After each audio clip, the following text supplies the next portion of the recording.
Hello everyone, this is Turin here, and welcome to another entry in our auto-generated series. In this game, we're going to be playing the Greenskins, and we are facing off against the Empire. So let's go ahead and take a look at the army composition I was given, and we can go from there. So in my front line, I actually have some goblins with a silver chevron. So these guys actually have a 30 melee defense, so I suppose for goblins that's not terrible. But, you know, I was actually just grateful to be given a front line, because a lot of times in these like auto-generated casts, you just get like a ton of missile units and like goblin wolf chariots, and you get like one or two goblins or like some orcs for your front line, and it's just terrible. So regardless, in the front, goblins with silver chevrons, and I got some orc biggins, which is really awesome. These guys have high DPS and a bit of an anti-large bonus, but against Empire infantry, they'll do pretty well against like flagellants, because the 50 armor actually does make a little bit of a difference against like flagellants and swordsmen and units like that. So biggins are definitely a pretty nice gift here. Aside from that, more goblins on the far side of the front line. Unfortunately, those poor guys only have 2 chevrons. Aside from that, as far as my melee troops go, I do have 2 groups of trolls. So trolls are notoriously pretty. Look at the way they walk. They just like kind of very strange waddle. But regardless, trolls are pretty terrible against the Empire, generally speaking, because Empire infantry are usually spears or halberds. You know, and again, these trolls have low armor, so pretty much anything except for greatswords will do well against these guys. And also, they're pretty big targets, so they are really susceptible to like the silver bullets and crossbows and all that kind of stuff as well. So just something to be cognizant of. For my leadership, I did get a goblin great shaman. So can't remember the last time I played with one of these guys, but I mean, again, I actually didn't get rid of any spells. I decided to just go all in and just go with what I was given. So I do have the little Wah here, but you have to be really careful. This guy is extremely squishy. He only has 2,500 HP. His leadership is 60. Just pitiful stats, just generally speaking. And I really wish there was like a Night Goblin Great Shaman that had like stealth, so that your like legendary lord could be stealth. I think that would be really cool, but that's pretty much it for my lords and heroic units. I did get a goblin big boss somewhere else, but aside from that, orc air boys mixed in with some night goblin archers, the fanatics over here on the far side. I also got another pair, so very symmetrical missile groups actually. I also got some night goblin squig hoppers, and they'll be pretty good against Empire infantry. They'll ride down flagellants, they'll do well against greatswords. Having that poison and that anti-infantry bonus is very nice, and they actually have a charge bonus of 30, which isn't terrible. Aside from that, I did get the Durkat squig, so I got a pretty nice little gift here. Obviously, I don't really have many tools against like Empire Cav, but if I can just kind of like muck them down with goblins or some of these nasty skulkers I have in the back line, that should be pretty good. I did get the Hammer of Gork, which I always seem to get. But guys, this is the true gem of this battle is the Forest Goblin Spider Riders and the Tief Robbers. So the Tief Robbers, I don't know how they're going to perform, but they're always fun, and they just have these haggard wolves in the front. So they do pretty well charging in. What is their charge bonus? 36. They do have an anti-infantry bonus, and let's actually see what that is. Is it a true bonus? It is. Actually, plus 12, which isn't bad. So, again, guys, for any of you guys that haven't seen this format before, this is, I go into ladder, so I go into quick battles, ranked battles, and I auto-generate my army. So my opponent's army is not auto-generated.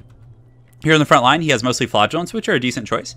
They do, if I'm not mistaken, have a bit of a physical resist. So I think it's with the strength of the penitent gives them 12%. So when they're losing in melee combat, they don't get it. Interesting. So I always thought that was like a conditional thing, but they don't have leadership. So I suppose that is probably one of the only ways to implement that. In the front line, they do have a bunch of flagellants, which are decent against orcs, you know, goblins especially, because goblins are very lightly armored and they're a high DPS, low armor piercing unit. In the secondary line, he has some greatswords. Greatswords do have a true anti-infantry bonus. I think, if I'm not mistaken, a plus 8. Meant against black orcs, they do well against biggins because again they do have 95 armor, so the piercing there is you know, it's wait, what was that look? I was totally reading the wrong stat, but regardless, they have 95 armor, so you know, against like biggins and other units like that, they'll do pretty well. You know, on top of that, he does have a Jade Wizard back here, so he has Earthblood as well as Regrowth, pretty standard for competitive play.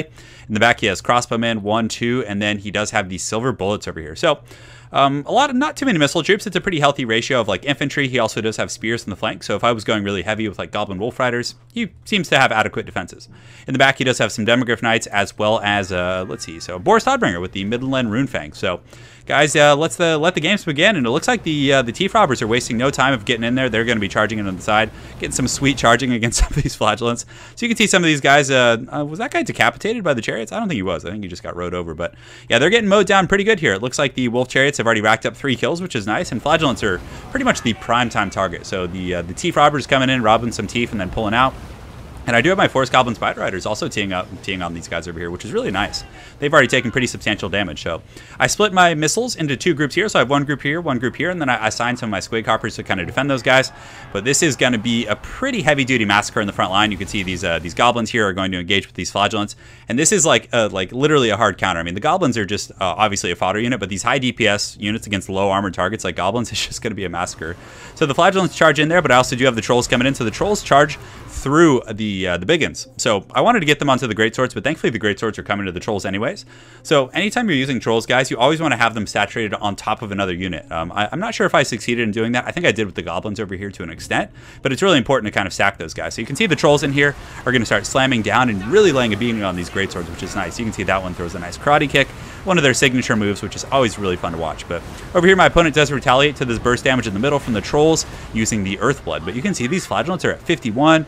Over here on the far side, these goblins are actually trading pretty efficiently with these flagellants.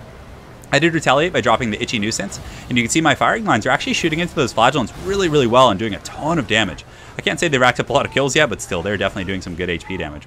So over here on the far side, I am kind of being hunted by Demogryph Knights, but the Demogryph Knights, you don't want to use them, in my opinion, to like hunt down goblins and fodder units. They're more of like, I would use them to defend against the squigs and really like kind of sustain that back line because, oh man, he's just pawing the hell out of that guy. You could honestly use your crossbows and other units to trade with my missile units and then use the Demogryph Knights to protect, you know, your back line. Because right now the Tief Robbers and then these Forest Goblin Spider Riders have gotten into the back line and are just kind of massacring these guys. You can see they're just riding to and fro and just having their way with the silver bullets and these crossbows. And that is a ton of resources out the window. And the spears, though he does have 2 groups of spears, they are not going to be able to keep up with the mobility of these guys. And you can see the silver bullets have been pretty heavily compromised. In the front line, you can see the trolls are continuing to just smash and stomp and are definitely doing a very good job. The big ones also a pretty good choice against flagellants. Not that I picked them, but I think they're going to do pretty well considering they do have a little bit of armor and very, very good non-armor piercing DPS.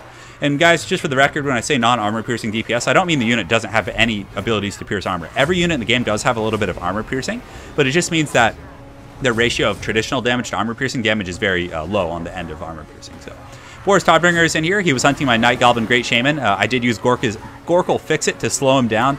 It does give them negative 25% speed, if I'm not mistaken. You can see some of these goblins protecting their lord, who I think routed off. He actually ran over there, so he actually got away from Boris, which is quite nice. But Boris looks like he's going to be riding to back here, but it looks like, yeah, the Demogryph Knights actually kind of got dragged down by the Goblin Big Boss, as well as the Nasty Skulkers, who did drop that smoke bomb, and you can see they're running in there with the Squig Hoppers, so they're applying poison, they're surrounding these Demogryph Knights, and they're just straight up prison shanking these guys down.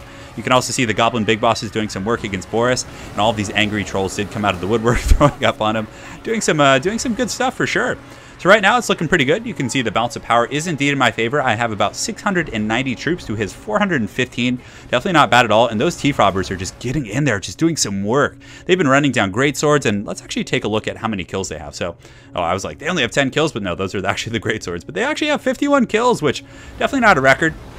I think I saw a game on the Gobbo Kings channel where they had like quite a few more kills, like 150 or something like that. But in the front, you can see my Goblin Great Shaman is kind of hiding amongst the goblins, and if anything, he's kind of a hard target to see. And I definitely made a mistake here, and like he was with my troops originally over there fighting, but right now he kind of got isolated and is just being beaten in a circle and just speared like some wild boar over here. But he's definitely not having a good time. He's shaken, and this was a big mistake. They have poor leadership, so these guys can break so quick. But my main infantry line is doing pretty well. You can see I do have this Jade Wizard surrounded, and these big uns will tear him apart like so incredibly quick. And did he actually just get knocked over by a biggin? I don't know if I've seen that before, seeing like a non-heroic unit knock those guys over. So I was a little bit slow. These guys are kind of just standing idle, but it looks like I finally did recognize and sent them over there. But in the back, you can see Boris Todbringer is outmaneuvering the Nasty Skulkers, who are pretty hot in pursuit. You can see they got their prison shanks out. And it's really funny. Sometimes it looks like they're a little bit buggy when they're running, when they're like in their charge mode, but man, they look so fast. But the Squig Hoppers are going to intercept Boris, and you can see the Nasty Skulkers as well as the trolls are all collapsing, just coming in hot. And it's always funny, like, when I play Greenskins, I have a feeling like in this game, had I brought, you know, a Greenskin army that I perceive to be competitive, I feel like I would have lost. Like, I don't know what happened to me. I just can't, like, do well with Greenskins anymore. But when I auto-generate with them, I feel like I feel more confident. It's strange. Even using these, like, terrible armies with, like, the Tief Robbers and different things like that. I don't know what's going on, guys. But anyways, Boris Todbringer is taking a bit of work here. He's definitely wavering. You know, the poison, the armor piercing, the trolls throwing up on him. Although, is there any poison? Yeah, there's some Squig Hoppers here, but a lot of the Empire troops are kind of just compromised in the back line. You can see I did reposition some of my missiles to kind of, you know, shoot down some of his guys that are coming back. And the Tief Robbers are just going ham this game, just running down these silver bullets. They're at negative 120 leadership right now, so that's definitely some brutal stuff. But guys, that looks to be all she wrote for the Empire. So definitely a fun game. And as far as like auto-generated armies goes, that one wasn't bad. Like the front line was really pathetic, but my utility units were good. I had some decent missiles. I had a lot of mobility, some harass units, and even the Hammer of Gork, even though I didn't really get to spotlight that. But those Nasty Skulkers really put down those Demogryph Knights. That was some excellent stuff. So Goblin Great Shaman, definitely not great. He's squishy, low leadership, but, you know, if you can manage to hide him, he's not a bad choice. And he does have Sneaky Stealin', so just like, you know, most Goblin casters, they do sap the Winds of Magic from your opponent. So I think that really hurt my opponents like Jade Wizard and kind of, mitigated the healing effects. That would be really good on the Demogryph Knights and other things like that. Because if you start with like very low Winds of Magic, and then you're facing off against like a Goblin caster, that can be really devastating, actually. So the Flagellants really didn't do that great. And you can see the big ones here, like I mentioned before, they trade okay with Greatswords, but they really beat down Flagellants like horribly. And even some of these Gobos, I mean, 46 and 44 kills is not bad at all. But regardless, very well played to my opponent, Goblin Crackhead. Look forward to seeing you again on ladder, and hopefully you guys enjoyed that auto-generated cast. Have an excellent night, and take care.